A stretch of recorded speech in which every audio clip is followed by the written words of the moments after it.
Good afternoon, everyone. My name is Francesco Petruccione. I'm the director of NITheCS, and this afternoon I have the pleasure to introduce Professor Leslie Swartz as a NITheCS colloquium speaker. Yeah, I see many faces in the audience that usually don't come to this meeting, so please keep coming. And if you register on our website, we can send you our newsletter and announcements of every event. So Professor Swartz is Stellenbosch based. Yeah? So he's a clinical psychologist and professor of psychology at Stellenbosch University. But he's not only a PhD in psychology, he's also a PhD in English. Yeah, so well done for that. That's very, very impressive. Yeah, and today he's here in his capacity as the chief editor of our South African Journal of Science. Yeah, so thank you very much for that. But he's also editor of other journals, but I don't want to steal too much of your time with reading the biography. I assume that all of you can read. Yeah, yeah. So thank you very much for being with us today.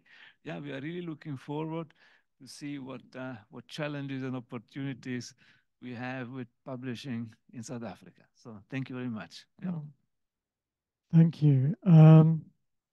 I'm assuming I must put the audio on here or not,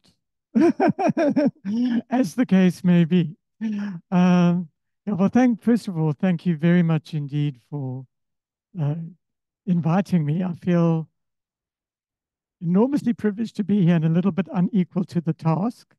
One of the things I did mention this to Francesco before is I'm the world's worst timekeeper, and to add insult to injury, my watch broke down. I always say there's a link between the Apple Watch and the unconscious, and there you go.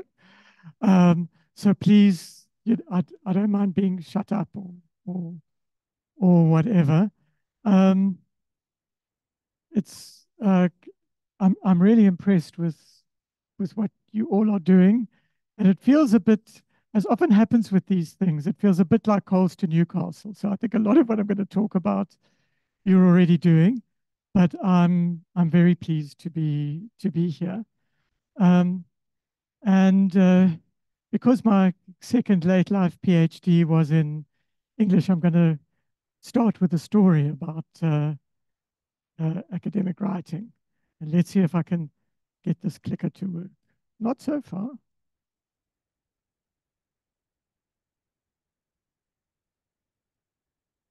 Oh, this is why you must only have real scientists talking here. Let me see if I can do it this way. There we go.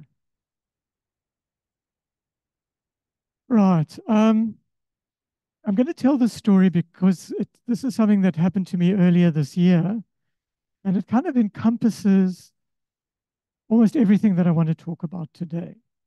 So one of the things that I've been doing for many years has been working on trying to help young academics, both at Stellenbosch University, our university, elsewhere in South Africa, and in a range of other countries, mainly in Africa, with the project of academic publishing, which, as I'll show, is really quite skewed against people in this continent and context. And I was running yet another of these. Those of you who know me well enough will know I call them my clown show, because part of what I try and do when I do these sessions for young academics and postdocs is to relax them, because people are just so anxious about everything. And when I'm anxious, I make jokes. So you're going to hear lots of jokes today. Some of you would have heard all of the jokes before, because I know some of you just laugh anyway. But this is, I think, quite a sad story. So I was in another country, not South Africa, as part of an international group where we were helping new academics, all in permanent academic posts, with their publications. And one of the people who was assigned to me was working as a sociologist and was working on a very abstruse issue to do with divorce practices that occur only in their country. And and actually was a very good writer, a very good writer, and very perceptive. I mean, this was, in my view, really excellent work. And I was quite excited, and we were talking about where are you going to publish this and who your audience is.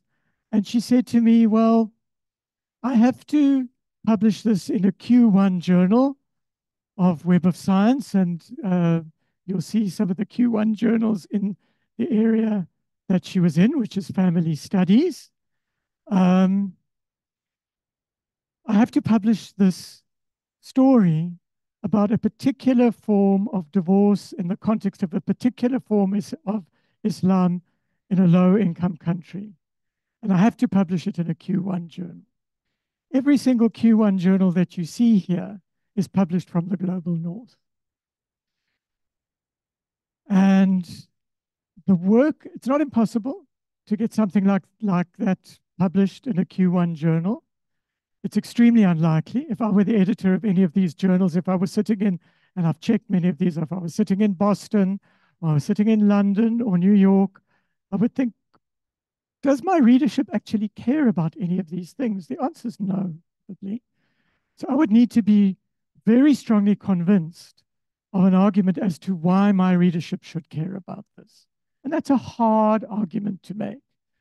So I said to this young academic, very good writer, excellent researcher, who I believed was really onto something, was absolutely fascinating, the data. I said to her, well, surely your supervisor will help you with this, because this is really a very difficult thing to do.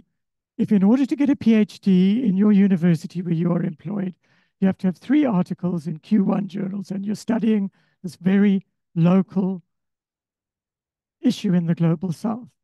And she said, yes, my supervisors are trying to help me. And I looked up the profile of the supervisor. And the supervisor had a total of 3 publications according to Google Scholar, which is not, there's no quality control on Google Scholar. All 3 were in predatory journals. So, I mean, I see you laughing. I mean, but put yourself in the position of this young scholar who's really clever, who really has something to say, and the kind of pressures on her. And you get, in a nutshell, what the issues are, or what some of the issues are, with Global South scholars trying to engage with the Global North. And obviously, it differs enormously from discipline to discipline. A lot of my work is in the social sciences, which tends to be very contextual. So the story that we have to face is a layered story, I think. And it's about, this is an international story, it's a global story about universities who are looking for easy metrics. And, I had an interesting conversation. Somebody phoned me the other day about the South African Journal of Science, which I'm very proud of, and I'll come to. And someone had said to this South African author, you should be putting a special issue together for the South African Journal of Science. Person phoned me, and his first question was, what is your impact factor? I said what our impact factor was. We're the 3rd highest impact factor of any journal in South Africa, the highest interdisciplinary journal on the African continent. And I could just hear the shutters going down, because our impact factor does not look like the specialist impact factor that they have. We cover things from engineering at the one end to literary and social theory at the other. You're not going to get an impact factor of 40 or 10 or whatever from that. But we measure ourselves by these metrics as though they're a measure or an easy measure of quality. So it's a story about who gets to publish in the Q1 journals in family studies, not the young academic I was speaking to. And that divide obviously is a strong north-south divide.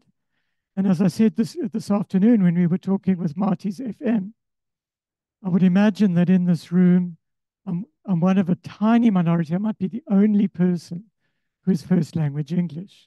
So there are all sorts of ways in which things are stacked against us. And we've entered an age in which the number of publications and the university rankings have become an easy currency. I'm very proud that the latest thing that came out from some measure, Stellenbosch is #2 in South Africa. I'm delighted. I was at UCT for many years, which has consistently been #1. Has done much better since I left. But what is this actually? What are we trying to do? And one of the issues in academic publishing, particularly in and from the Global South, is we want to build a sustainable research communication infrastructure and culture.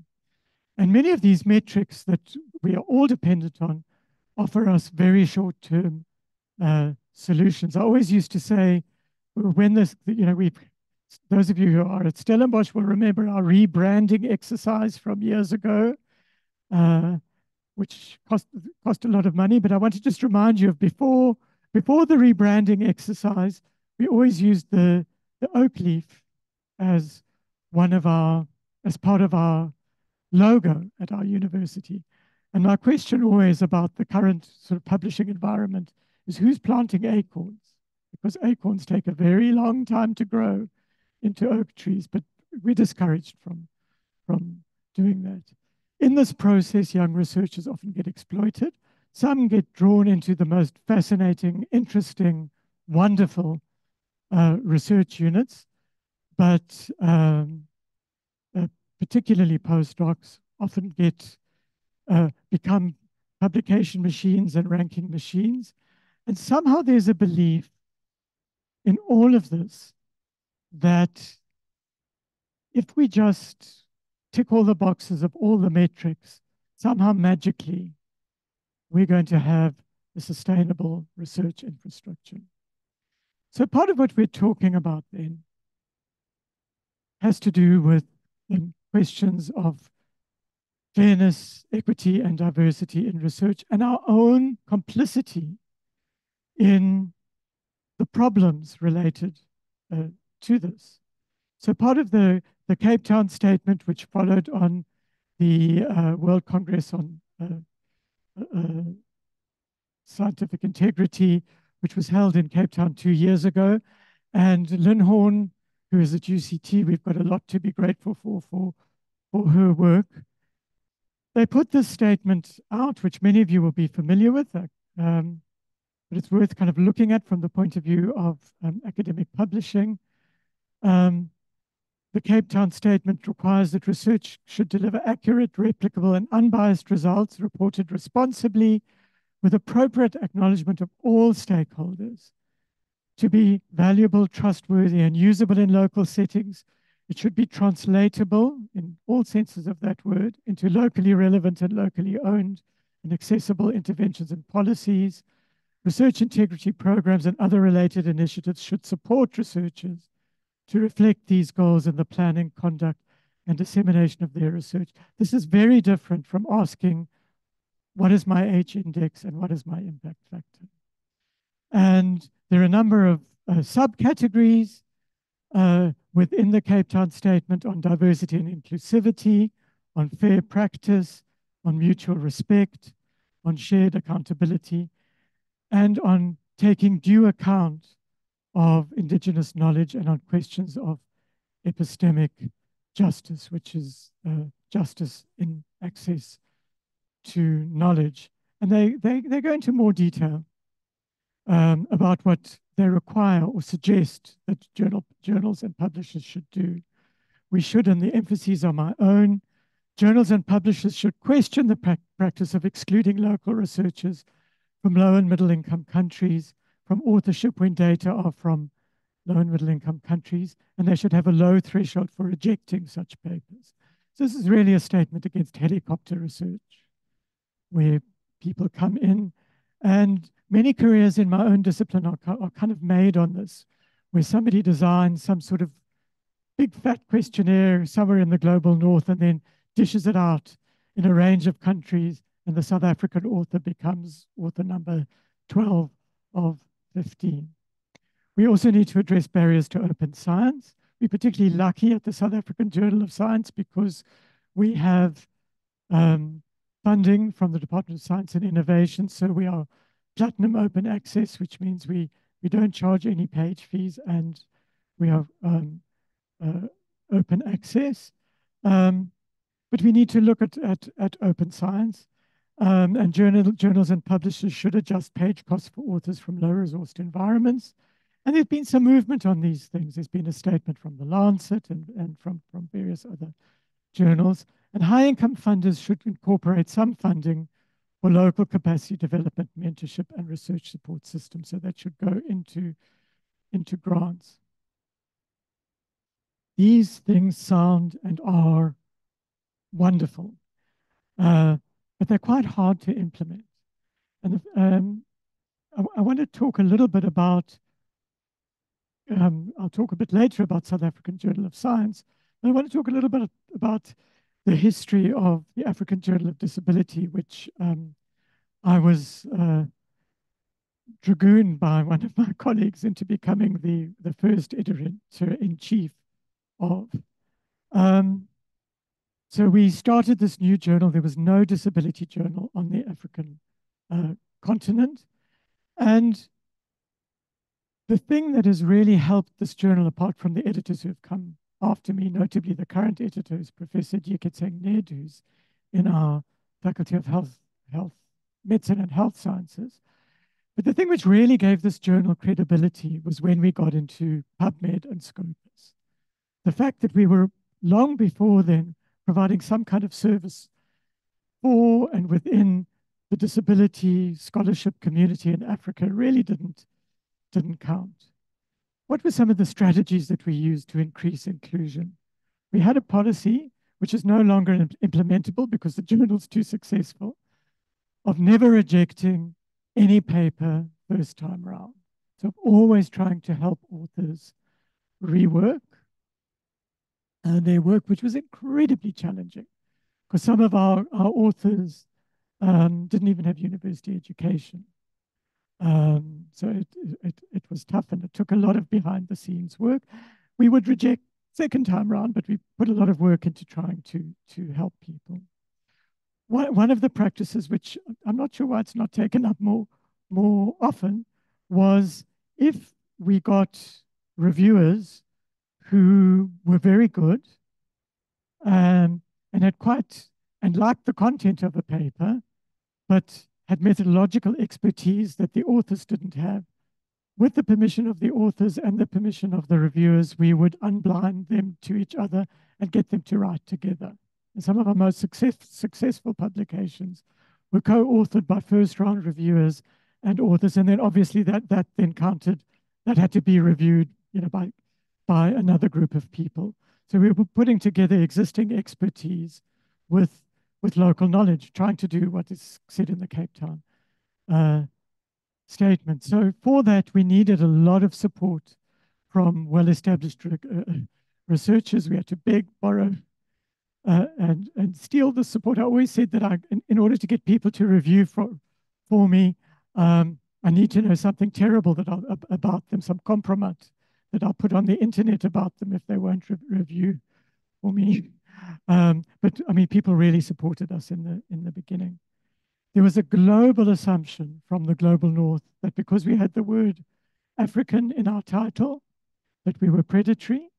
So every time I approached a reviewer from the global north whom I didn't know, I had to write a long piece explaining that we're not predatory, and I had to append my CV and so on and so forth. I understand why people assumed that, but it was quite tiring. And we also got into some really interesting debates with some global north authors, one of whom sent us quite a weak piece, and we had it reviewed, sent it back for revision by, as it happens, very, very strong reviewers, and were taken to task by this author from the global north that we should be grateful. How can we send such rude reports from reviewers? Because we were lucky that somebody based in the global north was wanting to publish in our journal. I didn't take that very well. Eventually, it did get published, but I had to make it clear that if it was an active charity, we didn't want it, thank you. And they could take their charity elsewhere. But there was an assumption that we were waiting for a bad article from the global north. I mean, what they didn't realize was they kept on saying they were an expert in a certain field. And actually, the reviewers were the expert in that field, but I couldn't reveal that to them. So when I was lucky enough to become editor-in-chief of the South African Journal of Science, was I able to, which is a much more established journal, was I able to take any of these sort of lessons across with me? It's incredibly daunting for me, and remains daunting, in fact, to be editor-in-chief of the South African Journal of Science. It's because it's such a well-established journal. It's been going for its 120th anniversary this year, which means we're older than South Africa. The Union of South Africa was in 1910, and we started before that. We've got a very strong team at the journal, and I regard myself as the old white male elephant in the room. So in the history of our journal, you won't be surprised. There's twice in 120 years have we had editors in chief who have not been white men, and they've both been white women.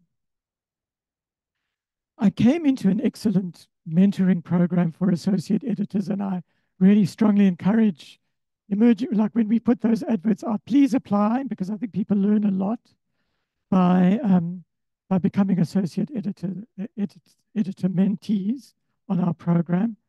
And there was this huge problem for me of interdisciplinarity, because there's a lot. It will not come as a shock to you that I do not understand theoretical physics. Other things I do understand, but a lot of it I don't. So for me, it's been a really interesting process. And one of the processes which I think is particularly relevant to people at Stellenbosch and similar universities is one of the things that I do is I never look at I always look at the blinded submission first. I don't look at who wrote it, who wrote the submission to us. And almost invariably, I can pinpoint which kind of university the author comes from.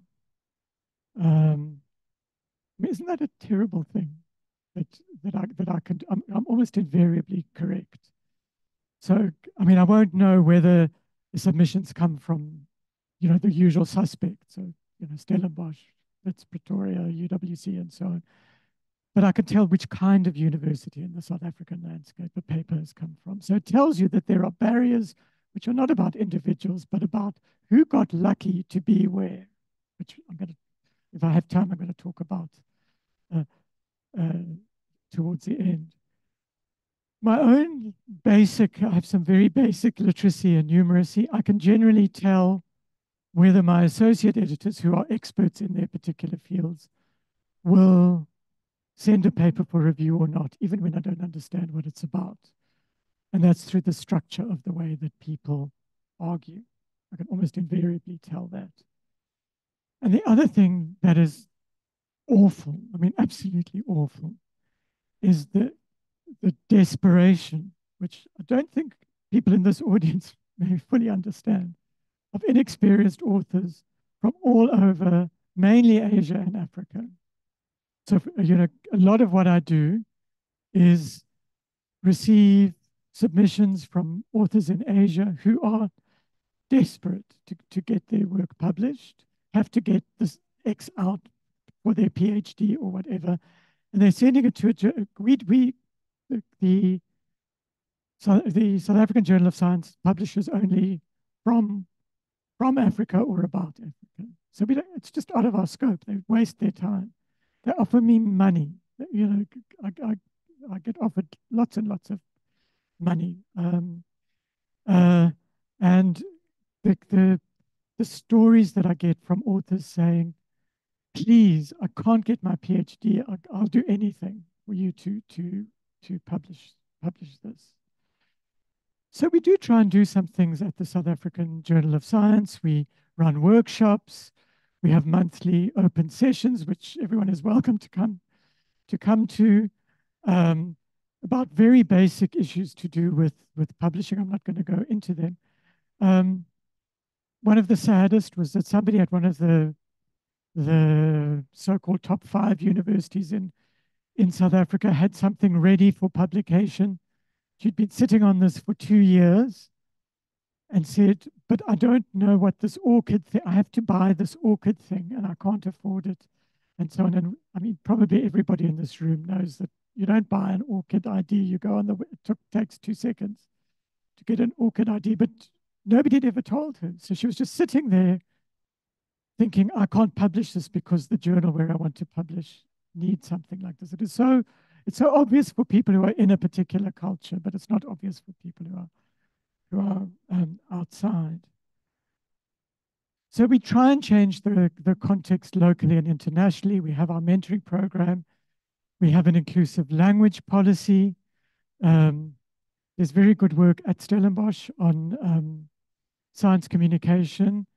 And Professor Hubert talks about inclusive language clears up what you're talking about rather than dumbs it down. We had an interesting intervention. We are part of the Cielo, which is a group of journals, largely in South America and Africa, and they invited us to come and talk about equity last year at their conference, and we had to fight them because they wanted me to talk about equity, and we thought it was more appropriate that it wasn't yet another white South African man talking about equity. And eventually, Dr. Natid Madondo went and wowed everybody at Cielo, but we had to fight. We had to fight for that intervention. We try, given issues of language, we're doing a range of things around language, which I can talk about. We're publishing on X or Twitter, we're posting in multiple languages. But I'll be talking about desperate people. And I'm interested in what it may feel like not to be capacitated. I think it's absolutely clear that capacity is not the same as university rankings, NRF ratings. And as our universities get more busy, I think we tend to outsource, including to journals, some things that we should be doing ourselves. So, we say to the NRF, you tell us who's good. We want to know if a scholar is good. We look at a list of top journals from the global north and we assume that their articles must be of high quality.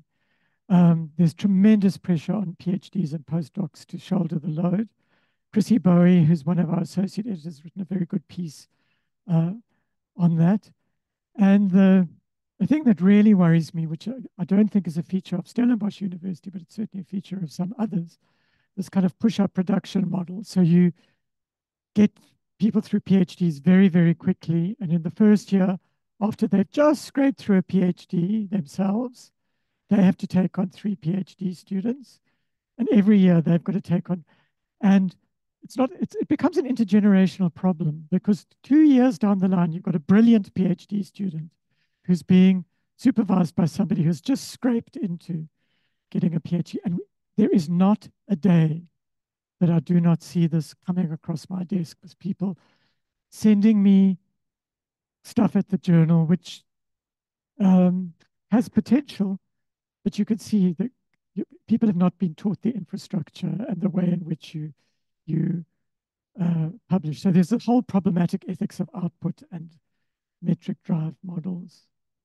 I noticed to my horror, I'd promised in my abstract to talk also about book publishing. And I thought, what an opportunity to advertise some books that I've written or been involved in. So these are all books that I've been involved in. 2 are published by big international publishers. We've just done this Routledge, this huge book on disability and global health, and we did a Palgrave one. I published a couple of times with Palgrave on physical disability and sexuality, and people automatically take those books much more seriously than two other books that I've published recently through Wits University Press.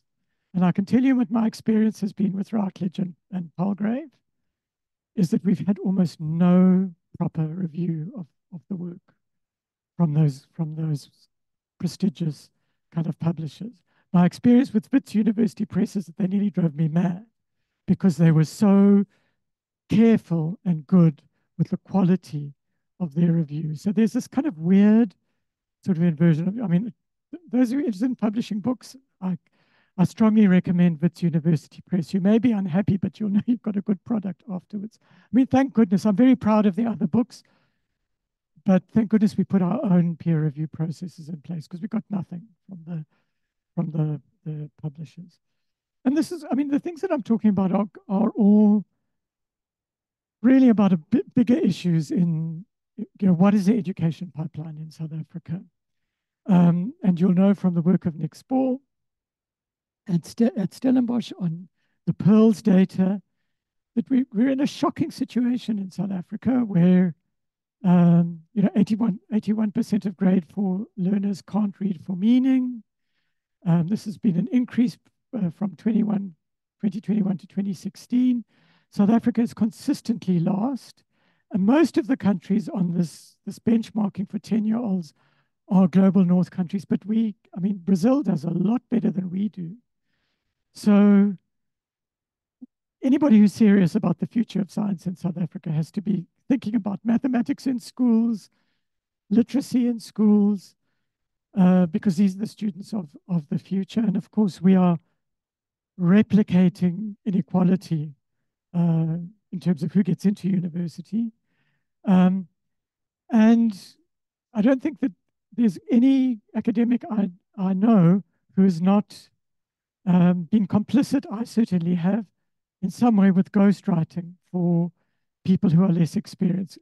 I often think it would be much easier for me to write many of my PhD students' PhDs than to leave them to do it. But it's not a solution. It's not an ethical solution to a problem, because those people will go on to be supervisors themselves. I think AI presents us with some fantastic opportunities, particularly for people who are not first language. I think it's wonderful. The problems of AI we're all kind of well aware of. Stellenbosch University has recently been in the news, and this is a bit of an abuse, but we've all seen these big kind of banners. My colleague, who also happens to be a psychologist, Professor Pumla Gobodo-Mantikizela, has just won the Templeton Prize, which is, I was in the physics department. It's unlikely that, very few psychologists ever win Nobel Prizes. This is this kind of equivalent. But it's fascinating to think about academic publishing in expanding the work of the very important work that's being done in ABRIC, which is the Center for the Study of the Afterlife of Violence and the Reparative Quest. So we should be involved, and it's often not thought about that way, as academics in some way in the work of reparation academically. And this is really kind of tricky. And I want to give an example from not a South African journal. I happen to edit the Scandinavian Journal of Disability Research, and we published a special issue recently, very good, on disability human rights. And there's an example of one of the papers, Disability Human Rights and Reparations for People with Dementia in Long-Term Care, people who are incarcerated against their will. But one of the things that happened in relation to this was in an act of reparation, one author group submitted to us, unbeknownst to me as editor-in-chief, an article where the first author was somebody with intellectual disability. So it was an attempt to recognize the contribution of this first author, who's a person with intellectual disability, to scholarship.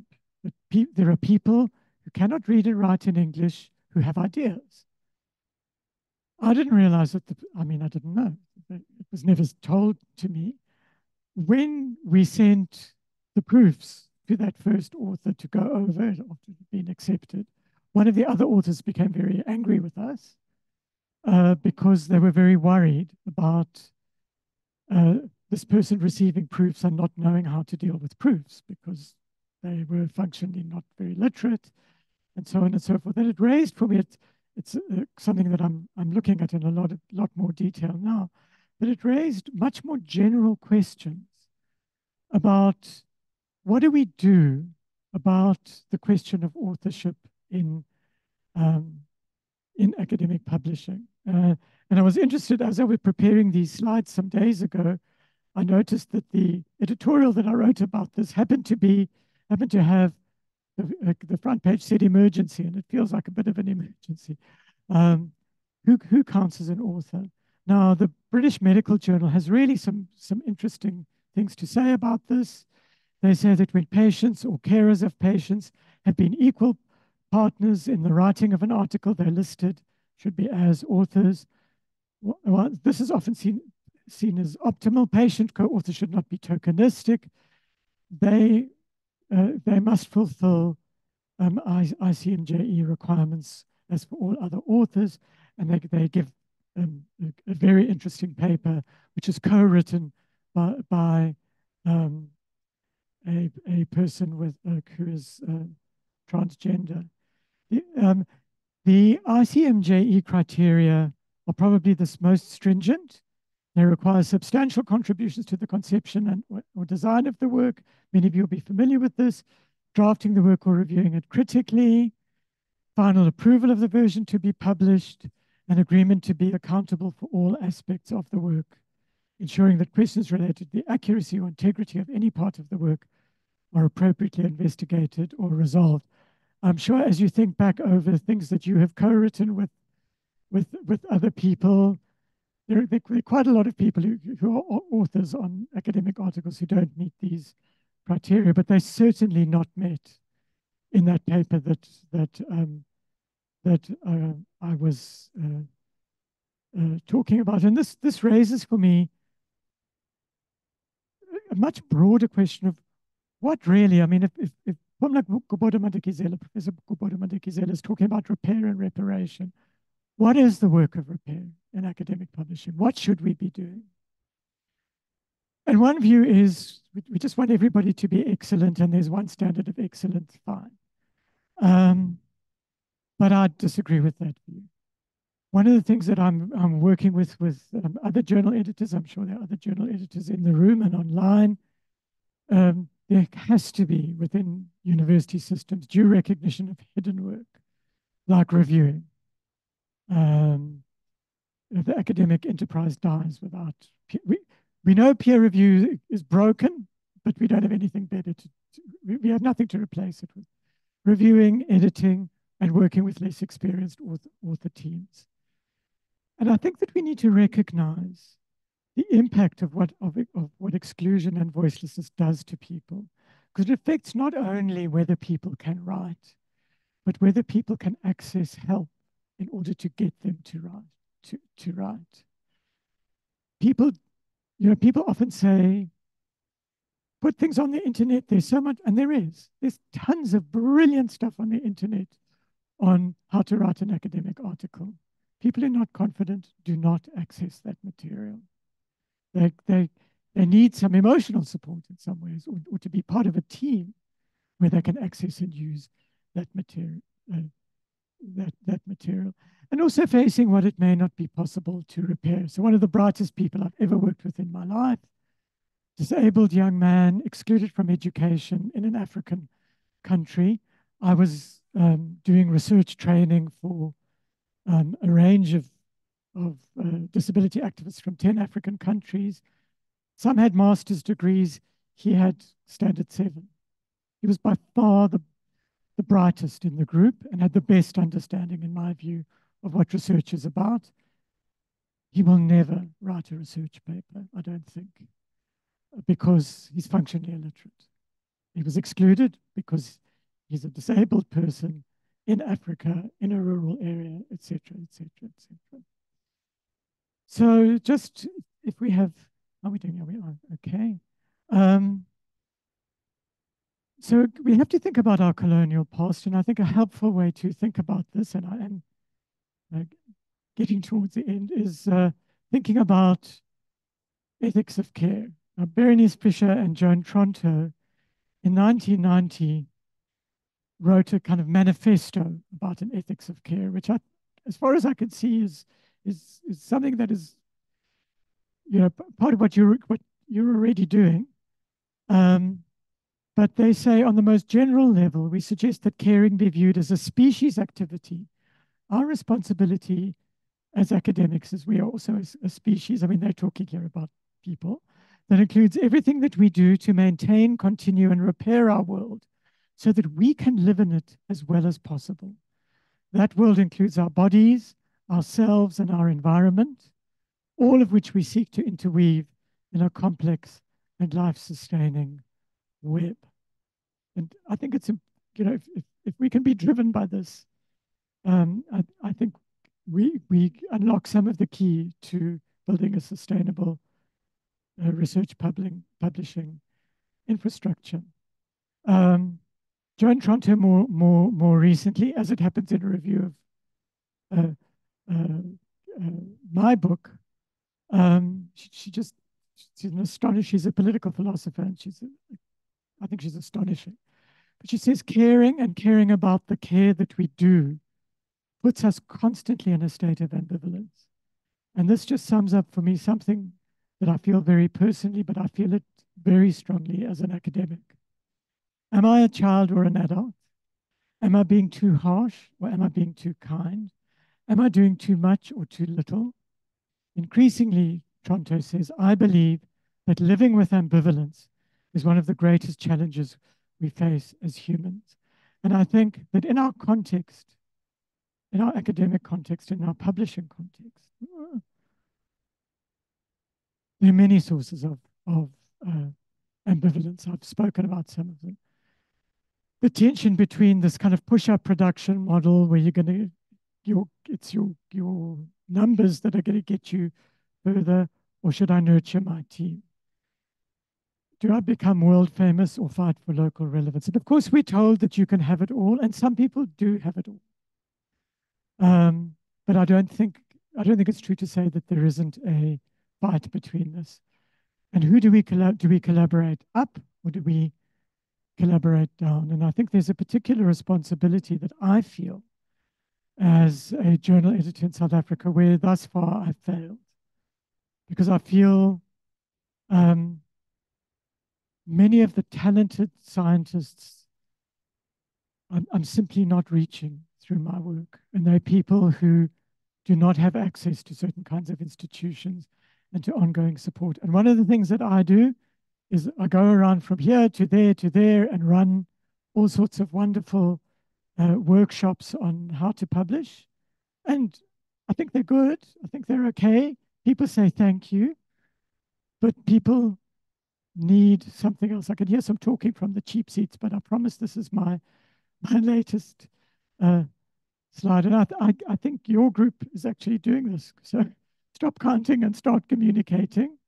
So for example, in the South African Journal of Science, we really want to hear what people have to say about these issues from a range of disciplines. But guess what? You're not going to, it doesn't count in terms of DHET, a commentary, only a research article kind of counts. And people have said, well, then I'm not interested in contributing to the discussion. But we have a forum in which we can contribute nationally and further afield for this. You have to play the political game of metrics, but it's a game. And for me, speaking as an old academic, the number of publications that I have and my NRF rating is not what I'm going to remember, actually. and value about my time as an academic. I'm trying to think about the ethics of care and what it means to be a scientist and a science communicator today. And to understand that exclusion, of course, it's political and it's colonial, and we talk about decoloniality and so on, but it is experienced personally. People experience their political exclusion personally. And we have to understand that in the way that we relate to one another. So ongoing engagement with other people are important. And it's actually relationships and engagements that I think are going to keep us going. So I think not much of this will be obvious to all of you, but thank you for giving me the opportunity for me to say it. Thanks very much, everyone. Thank you very much for an excellent talk. Thank you very much, and for being so perfectly on time without me having to jump up and down. Yeah. Are there questions for Professor Swartz? Please, the microphone is coming. Thank you very much, Prof. My first question is, what's your take on the issue of journals which are, when you publish, right, it will be listed on the DHET list, and then later on, it's removed from the list. And then secondly, the issue of science communication, there's a problem here in Africa that a lot of science which is being done on research is not being applied on the ground, especially if it comes to the issue of agriculture. There's a lot happening in agriculture. There's a lot of research happening, but on the ground, food insecurity is a problem. So how can we bridge that gap? Yeah, thank you. Thank you for both of those questions. Yeah, the DHET lists, and I mean, I know something is accredited and then it stops being accredited, and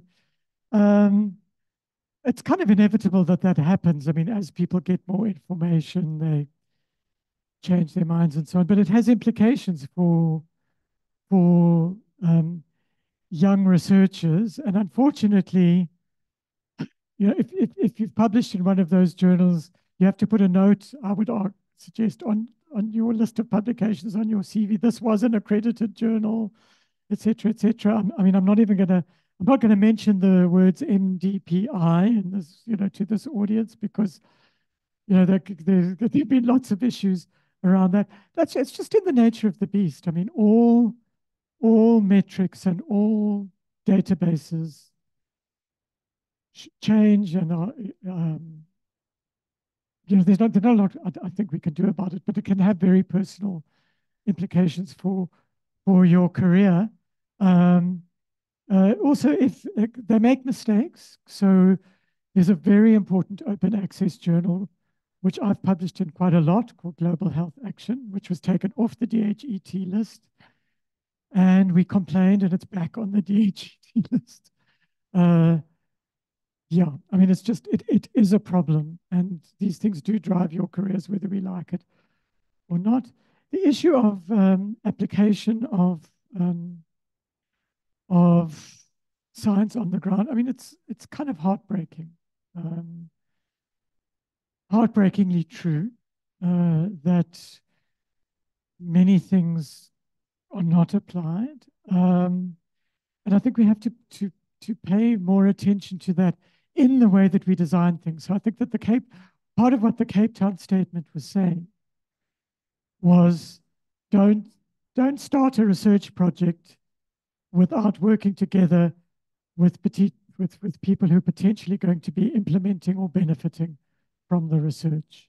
So in disability studies, I mean, it's now broadened, but it comes from disability studies. The slogan is "Nothing about us without us." So I would, generally speaking, not start in the field that I work in. I would not start a research project in disability studies without some participation of a disabled people's organization before I even gone for the funding or anything. It's too late. You know, once you've got your article in the top journal in your field, often to start getting that into the ground. But it's much easier said than done. And we also, some of the methodologies that we use are also very excluding. So I work in the health field. There have been, I don't know how many randomized control trials done in the health field in South Africa, brilliant ones. In order to implement, to get many of those randomized control trials off the ground, you have to put in an infrastructure which will never be present in the health system as we know it, in order for the randomized control trial to, and so in terms of translation science, we're never going to be able to translate because when you take away the randomized control trial, you also take away the infrastructure that would be needed for implementation. It's a really, really important. I wish I had the answer. It's a great question. Mesias, please. Thank you, Wesley, for such a wonderful talk and for going through for us about the academic publications. I have a question regarding the South African Journal of Science. Do you do also special issues, since this journal is interdisciplinary, and also maybe one sort of it's a well-respected journal in South Africa, but one might wonder why it's not listed in ABDC ranking. I don't even know what ABDC ranking is. The Australia Dean of Business School. Oh, wow. Well, it's one I didn't know about. Please send that to me because we're on all the other ones. We probably didn't apply. When we were on Web of Science, we're on all of the kind of the usual suspects. Part of that is a business, you said. We've been very weak historically on business and management. And it's an area which we're trying to build. So we haven't been strong on that, and we probably haven't had the correct expertise. We've never had, it's one of the things we're discussing internally. We haven't had an associate editor who's an expert on economics or business or those sorts of things. So, I mean, thank you for pointing that out. And it's something that we must, please send that to me and we can look at it. We do publish, never mind. Our most recent issue happened to be a special issue on sustainability science. We publish a limited number of special issues because they're incredibly complicated to do. So for example, if I just give the example of the sustainability science one, it was double work for us because there was a community of practice who would always, it's an amazing special issue, I think. But they were all working together. So obviously everybody within the community of practice had a vested interest in whether papers by other members in the community of practice would get published or not. So we had to put a firewall between them and the rest of our editorial processes. So everything kind of happened twice in order for there to be a fair, and you'll see there's a note from me at the front of the journal. So, but some of the, I mean, one of the most interesting special issues I think that we published was a really good interdisciplinary collaboration for us. Shabir Mahdi, who many of you will know, Dean of Medicine at Wits, and Jonathan Jansen from Stellenbosch on the problem of social distancing during COVID. So we do consider special issues, but we have to take far fewer than we would like to just because of capacity. Any other questions? Do we have questions from the audience online? Oh, yes. Okay. Here we go. Good. Please. Good afternoon, Leslie. Thank you for a wonderful talk. I'm sorry I couldn't make it. I quite enjoyed your perspective on how African journals provide a safe space, if you will, for African scientists to showcase their work. So recently, there's been a lot of these journals from the North have had sort of sister journals that have come up that mainly focus on the Global South, for example. And there's one specific journal in microbial ecology. I'm not going to mention the name, but a few years ago, post-2020, this very big journal tried to initiate or start another journal. It would have been called something Africa, mainly focusing on African scientists. I was asked to comment on this, and at the time I sort of withheld, but I did make my comments known. I'm curious to know what is your take on the sort of Africanization of these global North journals in this particular way? Thanks. How long have you got into, Mene? It's complicated, isn't it? Because we are at a particular moment. I mean, this is what I always say to people where, in fact, having been ignored by the global North for a very long time, suddenly they've kind of woken up and I think many people want us now. And I say to people, well, capitalize on that, you know. I worry, I'll tell you what I worry about in relation to that. And it's not inevitable, but I worry about the creation of a second tier journal. Like we put all the African stuff into the little African basket, and it's seen automatically as, as by definition, not as strong academically as, you know, the global North basket. I really worry about that. And that's partly why, I mean, I think a lot of the way that many groups in South Africa, including groups in psychology, have tried to improve and support academic writing is by having separate listed academic journals just for students. And I always give the example of the South African Medical Journal. The youngest person ever to publish in the South African Medical Journal was a schoolgirl who was 15 years old. And she met the criteria. So I worry, I think these are well-meaning attempts. The danger is if you start creating kind of a second tier, which is for the other, because then you're reproducing the very problem that you're trying to solve. But it's complicated. Any last question? No? Then Leslie, thank you very much for the excellent talk. And we reward our speakers with the journal. Let NITheCS me get my hands on it. And Sophie found it with our quiz here. Do you want Sophie to give it to Leslie from editor to editor? Come on, Sophie. Yeah. Yeah, Oh, no, thank you you very much. Thank and you. and Donovan is ready for the photo shoot, but let's. Oh, well, I must do my hair in that case. Yeah. Sophie, sorry for putting you on the spot. Thank you so much. Thank you. Thank you. Sophie. Did you get my good side?